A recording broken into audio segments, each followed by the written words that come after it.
Zanim przejdę w ogóle do tego, co ja chcę wam powiedzieć, czyli do takiej bardzo merytorycznej części, no to w ogóle powiem, kim ja jestem i dlaczego się tutaj mądrzę. I teraz będzie próba, czy ja umiem ten pilot obsłużyć. Umiem. Ja tak sobie taką małą planszę na swój temat wymyśliłam, bo mówienie o sobie to jest moja ulubiona rzecz. Więc tak, kim ja jestem? Jestem, tak jak już kolega wspomniał, SEO copywriterem. Od razu powiem, że ja spalszczam wszelkie angielskie nazwy, ponieważ jestem polonistką z wykształcenia i no po prostu tak robię.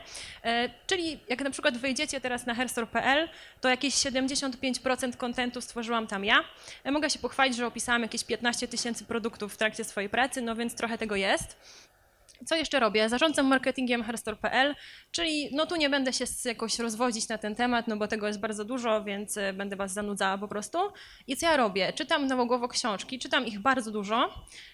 To wynika z tego, że ja czytam bardzo szybko. Chciałam się nawet przez pewien czas pochwalić, jak ja szybko czytam, ale stwierdziłam, że jak powiem, ile to jest tam słów na minutę, no to znajdzie się ktoś, kto powie, że dobra, na pewno bez zrozumienia to robisz, więc stwierdziłam, że nie. Jakby ktoś chciał się dowiedzieć, no to chętnie powiem. I czego słucham? Jestem psychofanką Eda Sheerana, nie przyjmuję żadnych krytycznych komentarzy na jego temat, nigdy. Ja nawet uważam, że on jest zajebiście przystojny, przepraszam za wyrażenie. I co tutaj, aha, przepraszam za szybko. I chciałam jeszcze wam powiedzieć taką jedną małą anegdotkę o tym, że byłam ostatnio na bardzo takiej sztywnej konferencji, gdzie było bardzo dużo mężczyzn, którzy mówili o swoim biznesie. A wiadomo, jak mężczyźni mówią o swoim biznesie, no to są w tym oczywiście bardzo satysfakcjonujący, jak to oni dużo sprzedają, jak to oni, jakie mają super narzędzia i tak dalej. I jeden pan, który tam wyszedł, miał oczywiście wszystkie przymioty mężczyzny, który jest mężczyzną sukcesu i zaczął swoją prelekcję takim zdjęciem, gdzie było jego zdjęcie na tym, jak on siedzi na rowerze i on mówi, że on uprawia kolarstwo sportowe. I ja sobie stwierdziłam, że to jest super genialny pomysł, że ja też tak sobie mam taki sport, który ja uprawiam i który dość dobrze mi idzie i to jest jedzenie i picie piwa. I ja często to robię, a że jesteśmy w Hormonie, to pozwoliłam sobie coś takiego tutaj zagaić, więc oprócz tego, że jem, to jeszcze sobie robię zdjęcia przy jedzeniu i robię też sobie zdjęcia przy piciu. Ale dobra, to lecimy teraz do merytorycznej treści. Wydaje mi się, że są tutaj osoby, które są na różnym etapie zaawansowania, jeżeli chodzi o e-mail marketing, więc ja stwierdziłam, że wyjaśnię kilka pojęć, którymi będę się posługiwała, żebyśmy też jakby wszyscy wiedzieli, o czym ja w ogóle mówię. Ja tych pojęć nie znam na pamięć, od razu powiem. Więc tak, zaczniemy od open rate. Oczywiście jest to jeden z takich podstawowych wskaźników, który nam mówi o tym, czy w ogóle ktoś te nasze maile otwiera. Ten wskaźnik sobie analizujemy jako pierwszy, tak mam wrażenie trochę, no bo jeżeli nie zachęcimy człowieka swoim tytułem maila do tego, żeby ktoś go otworzył, to on w ogóle nawet nie zobaczy tego, co tam w środku tego maila jest. Czyli warto na ten wskaźnik oczywiście zwracać uwagę. I potem mamy takie dwa wskaźniki, jeden to jest CTR, a drugi to jest CTOR.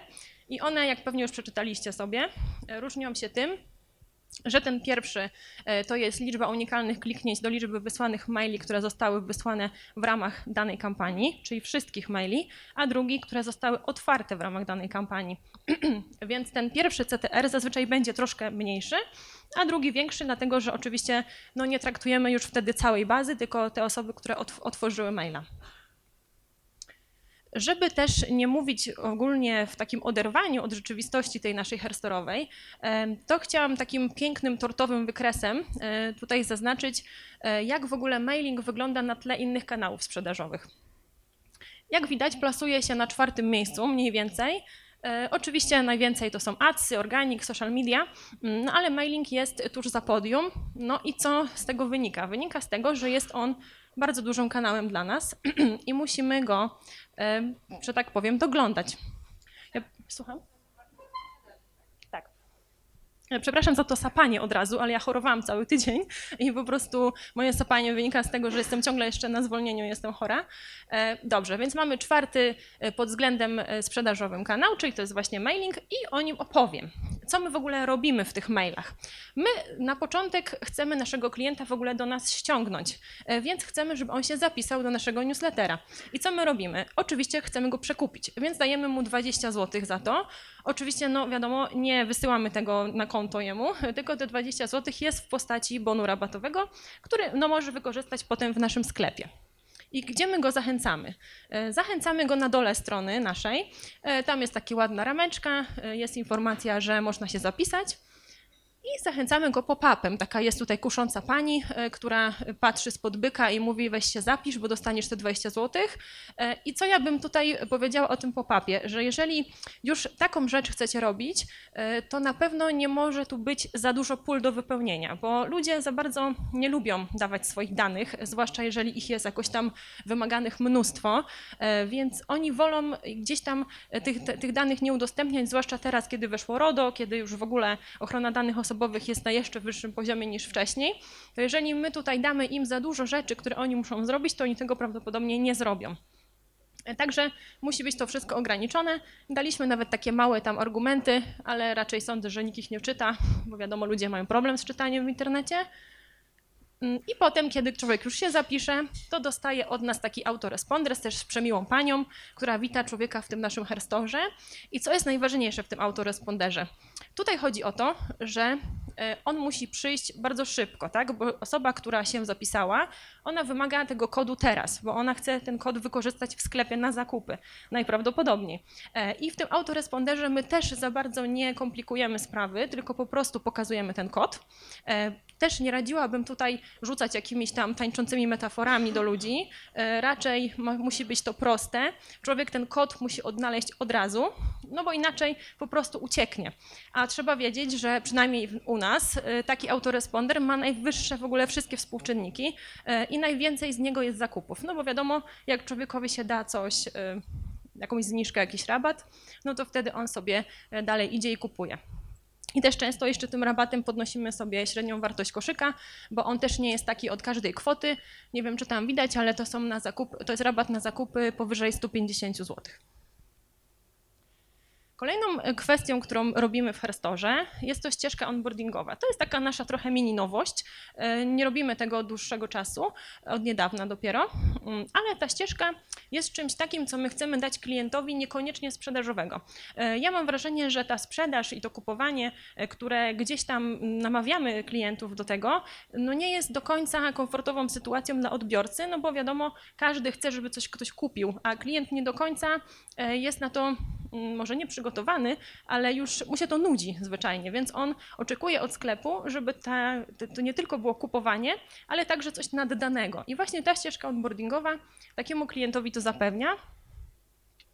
I pierwsza wiadomość przychodzi do człowieka w pierwszy dzień po potwierdzeniu subskrypcji. I tutaj uda mi się może włączyć zaraz film, który jest spektakularnie nagrany. Ten mail mniej więcej mówi o tym, że witamy w naszym sklepie i my tutaj pokazujemy, pokazujemy, że jesteśmy super, czyli że mamy gratisy, że mamy darmową dostawę, że mamy świetne opinie, tam 4,9 na 5 na Opineo i że mamy adoptowaną alpakę w zoo. Więc jeżeli macie też jakieś takie coś, co się łączy ze środowiskiem, z eko, z takimi rzeczami, to myślę, że warto się chwalić, ponieważ to jest tak neutralne i tak niesprzedażowe, a teraz bardzo się wpisuje w takie codzienne trendy, które klienci zauważają, bo sami chcą być bardziej eko, chcą być przyjaźni środowisku, że to jest na pewno świetne miejsce, żeby o tym powiedzieć. Druga wiadomość wysłana jest 4. dzień po potwierdzeniu, czyli tutaj od razu chciałam zaznaczyć, że nie atakujemy tego człowieka codziennie, bo on po prostu nie będzie chciał nas czytać. I tu jest prezent. Ten prezent jest napisany akurat przeze mnie. To jest fenomenalny e-book na temat pielęgnacji włosów. On generalnie jakby nie traktuje o tym, że ja nakłaniam człowieka, żeby on coś kupił. Ja mu mówię, że możesz pielęgnować włosy narzędziami, które masz w domu, kosmetykami, które masz w domu. Nie musisz kupować żadnych nowych rzeczy. I to jest też jakby taki trochę myk, że ja stawiam nasz sklep i w ogóle w całą naszą komunikację w pozycji autorytetu. Czyli my pokazujemy, że my się znamy na tych włosach i te włosy są dla nas czymś, co my jakby już obczytaliśmy, my na ten temat wiemy bardzo dużo. Dobra, i tutaj mój film. Dobra, jest. I tutaj właśnie kolejną rzeczą, którą pokazujemy, to jest nasz firmowy blog. Raczej jakby odnośniki do niego.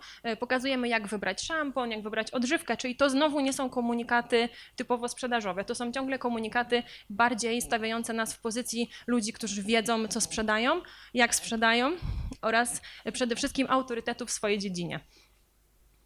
Kolejnym wiadomością, którą wysyłamy.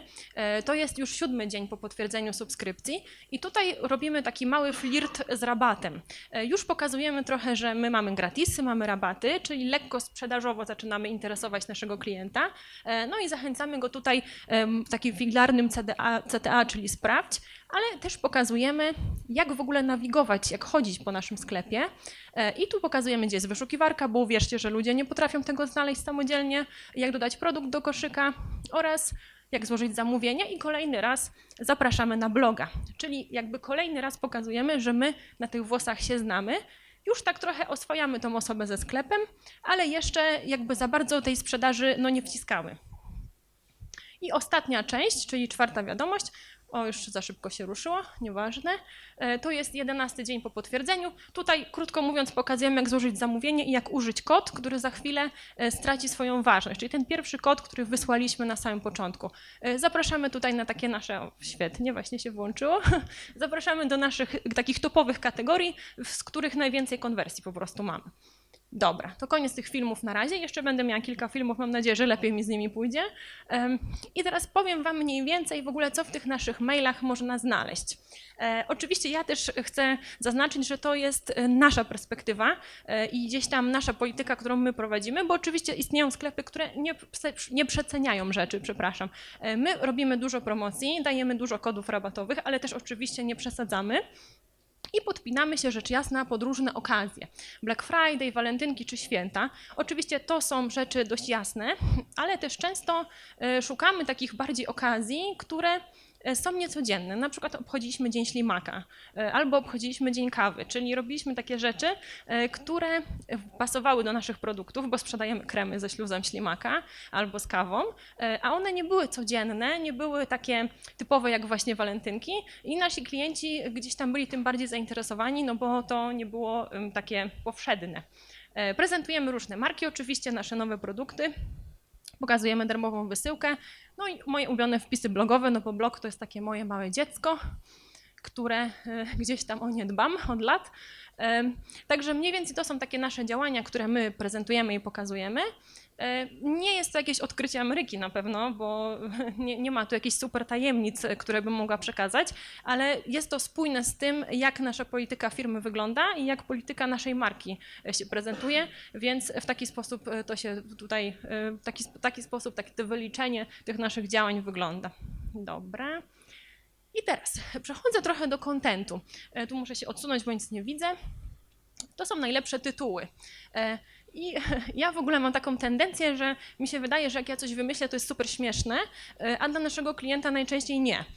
I jakby raczej trzeba polegać na tym, co oni w ogóle sami chcą klikać i badać to po prostu, jak oni to klikają, bo inaczej raczej będzie wtopa, tak? Więc jakieś takie zapędy copywriterskie warto sobie tonować, a gdzieś szukać takich rozwiązań, które działają.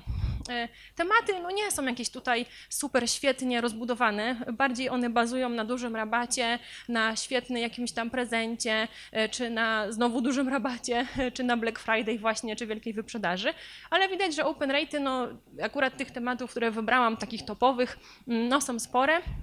Ja od razu powiem, że nie mam pojęcia, jak powinien wyglądać perfekcyjny open rate. Gdzieś czytałam, że jak jest 16-17% to jest ok, ale nie wiem, czy to rzeczywiście tak jest. Nasze wyglądają w ten sposób i te tematy po prostu zachęciły ludzi, żeby kliknąć dalej, co jest oczywiście najważniejsze, bo wtedy kreacja jest zauważona, tak? Bo trudno wysłać coś, czego ktoś nie otworzy w ogóle. I teraz podsumowanie najlepszych tytułów. Słowa kluczowe, to oczywiście święta, prezent, rabat, czyli bez zaskoczeń, wielkie procenty oraz słowa, które zadziałały, czyli odbierz, podaruj, kup, zamów i zadbaj. Widać, że to są takie zawołania do bezpośredniego działania. To nie jest jakaś taka zaowalowana prośba, ale coś takiego, co po prostu skłania, żeby kliknąć w ten temat i otworzyć maila.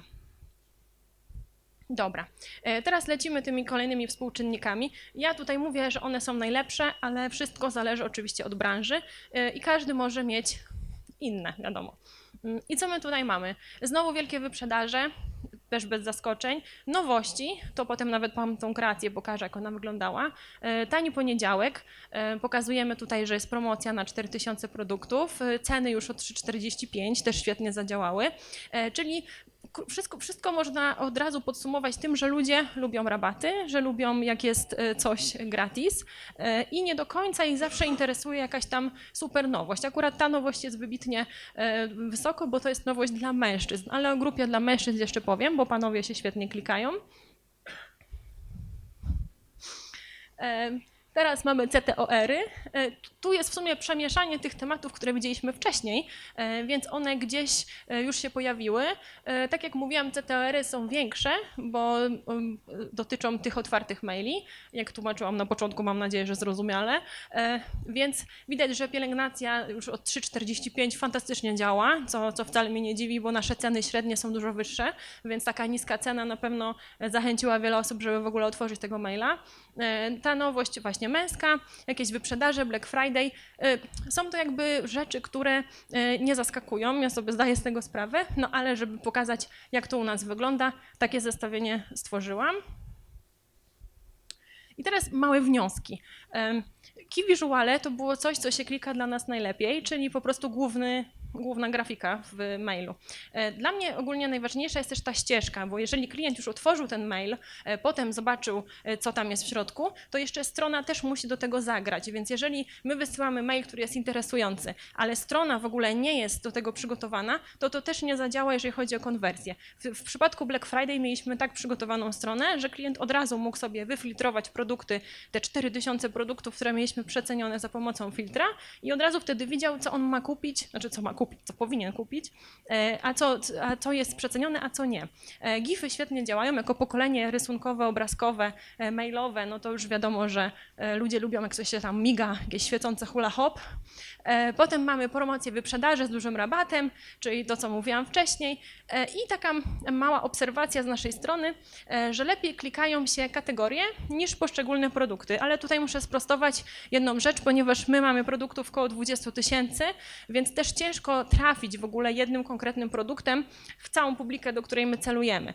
Czyli sama kategoria, którą gdzieś tam sobie obserwujemy jej statystyki, łatwiej nią zainteresować osobę niż poszczególnym produktem. I to, co mówiłam o mężczyznach, lepiej klikają się mężczyźni, bo panowie są bardziej zdecydowaną grupą odbiorców. Panie przychodzą, narobią sesji, narobią odsłon i tam głębokość wizyty to jest jak rów mariański, wyjdą z niczym, panowie wchodzą, kupują i w sumie jest ok. Oczywiście mężczyźni w Herstore.pl jako odbiorcy to jest troszkę mniejsza grupa, mamy więcej kobiet, ale jak już wejdą na stronę, no to rzeczywiście te konwersje są, za co w sumie jesteśmy wdzięczni. Dobra, teraz przejdę do responsywności. No responsywność i w ogóle klienci mobile, no to teraz już jest jakby must have i ciężko bez tego funkcjonować w internecie. Tutaj pokazałam, jak wygląda podział naszych klientów, użytkowników, którzy wchodzą na stronę i coś na niej robią. No to ci, którzy są na mobile, to jest przeważająca, druzgocąca ilość. Jest to 71,5%, desktop tam 25%, tablet w ogóle jakiś tam malutki procent. Ta tendencja wydaje mi się, że będzie rosła, zwłaszcza, że gdzieś tam płatności obecnie są coraz łatwiejsze i bardziej dostępne na mobile. Wcześniej było tak, że ludzie na mobile przeglądali, dodawali do koszyka, ale płatność kończyli dopiero na desktopie.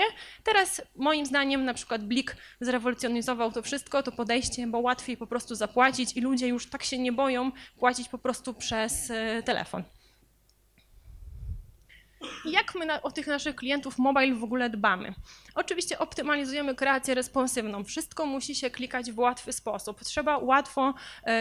Klient musi łatwo nacisnąć to, co my chcemy, żeby on nacisnął. Nie może nacisnąć 3 rzeczy naraz, no bo to jest ciężkie. Testujemy kolorystyki, wielkości fontów, batonów, nawet godziny, czy układ i ilość banerów, a także długość kreacji, bo mimo, że gdzieś tam scrollowanie jest dla klienta czymś naturalnym na mobile, ale jednak jeżeli to jest za długo trwa i nie ma tam jakichś fajnych rzeczy, no to też on nie będzie tego robił. Oczywiście optymalizujemy autorespondery. To jest też ciekawa sprawa, bo warto co jakiś czas na taki autoresponder spojrzeć, bo jeżeli on był tworzony już ileś tam czasu temu, to po prostu się przeterminował i generalnie nie będzie dobrze wyglądał, też nie będzie spójny z tym, co robimy aktualnie.